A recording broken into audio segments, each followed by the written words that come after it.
Quando uma mãe descobre um laudo, qual é o próximo passo? Descobrir um talento. Educação em Foco. Eu pergunto, professora Ana, você em algum momento chega a dizer para esse pai ou para essa mãe que esse filho, mesmo com autismo, ele pode ser, no futuro, um cidadão, uma cidadã de muito destaque? Eu disse há 2 meses para uma mãe que quando uma mãe descobre um laudo, qual é o próximo passo? Descobrir um talento. Então, aquela criança que hoje recebeu um laudo, vamos incentivá-la em seus talentos. Essa criança, sobre a qual eu falava, ela gosta muito de música. É uma criança muito pequena que toca bateria. Ela já desenvolve um desejo pelo mundo da música. E eu conversei com a mãe e eu disse que a Marinha do Brasil tem um grupo de músicos e que a filha dela vai se desenvolver, eu tenho certeza, vai se desenvolver para um dia, se for o sonho dela, fazer parte desse grupo de músicos. E por que eu tenho certeza que ela vai se desenvolver?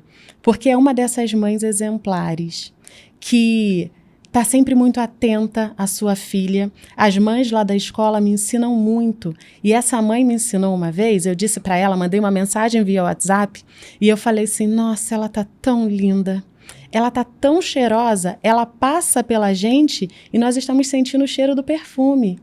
É uma aluna com autismo, nível de suporte 3.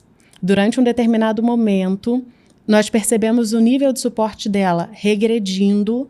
Ela estava com características de nível de suporte 2. Fantástico.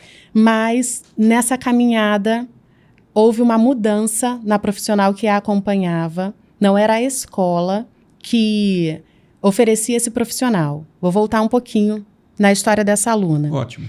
Essa mãe veio até a escola conversar conosco, perguntando se nós autorizaríamos que uma profissional do plano de saúde dela acompanhasse a filha. Nós conversamos com essa profissional, era uma equipe multidisciplinar que atendia a aluna, uma profissional excelente, e a escola aceitou sem problema nenhum. Sempre houve uma relação de muito bom senso, e o senhor utiliza essa palavra, de muito bom senso ali. Então, essa profissional terapêutica acompanhava a aluna.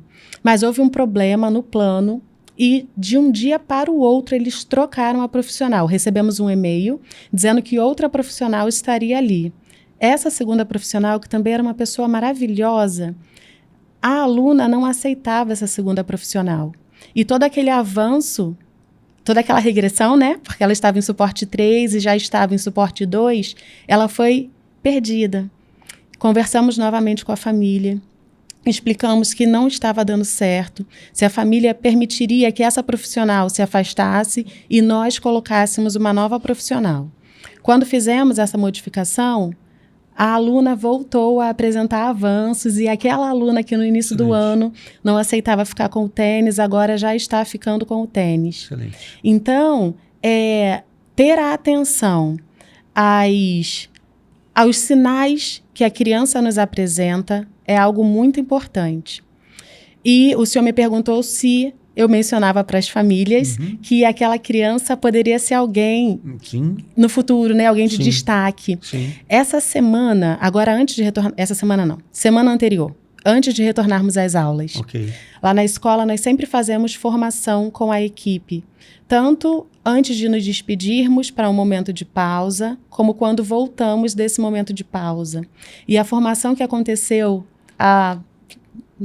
na última semana de julho, a formação que aconteceu na última semana de julho foi sobre capacitismo. Okay. Nós não podemos criar rótulos para as nossas crianças. Excelente. Eles chegam à escola com laudos, sim, muitos deles, né? Mas esse laudo não limita o nosso aluno. Ótimo. Nós temos um aluno nível de suporte, chegou até a escola com nível de suporte 3. Ele tinha um profissional terapêutico que o acompanhava, mas ele cresceu. Hoje ele já está no ensino fundamental 2. Ótimo. 7º ano. Ele já não tem mais uma profissional ao lado dele, o acompanhando. É um aluno com TEA, é um aluno com TOD.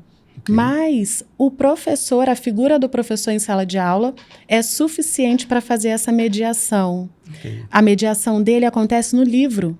Como o livro dos amigos, Ok. ele tem o mesmo livro que os amigos. Ok. Só que, por exemplo, no cálculo de matemática, onde o aluno está aprendendo uma longa expressão, Ok. ele aprende uma expressão menor, o professor faz a alteração ali com ele. Ok. Então, nós sempre deixamos claro para a equipe que não podemos limitar o nosso aluno. Ok. Ok. Sempre deixamos claro para a família que se essa criança tiver o apoio, o atendimento que ela precisa, ela vai brilhar como todas as outras. Ótimo.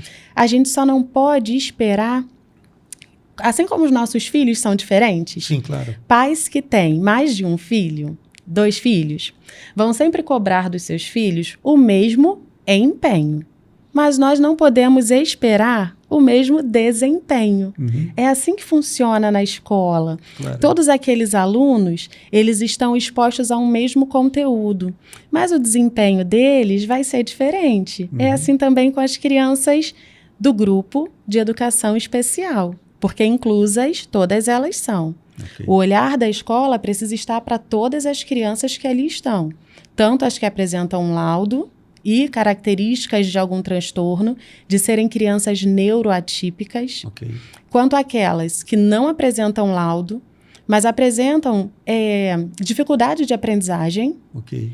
e ainda aquelas que são mais quietinhas, porque vêm de um lar muito sereno Ok. e não podem ser invisíveis na sala de aula. Todas elas, se tiverem o acompanhamento necessário, o acompanhamento que merecem, serão figuras de destaque na sociedade, eu tenho certeza. Excelente.